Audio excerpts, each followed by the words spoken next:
das Mães do mundo, especialmente pra mim, que eu amo muito, muito, muito. Feliz Dia das Mães para todas aquelas que não são só nossas mães, mas nossas amigas, confidentes e que estão conosco em todos os momentos da nossa vida. Em especial, um feliz dia para minha mãe, que é meu tudo. Eu queria desejar um bom Dia das Mães para todas as mães, e principalmente para mim, que ela faz feliz. Bom, eu queria desejar um feliz Dia das Mães e um beijo para minha mãe, que eu amo muito ela. Eu queria desejar um feliz Dia das Mães para minha mãe e para todas as mães desse mundo, porque a minha mãe acabou de fazer 45 anos e eu amo muito ela. Beijo, mãe! Eu queria desejar um feliz Dia das Mães para todas as mães do mundo, principalmente a minha, que é muito legal.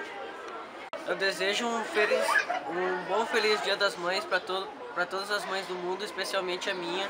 Mãe, eu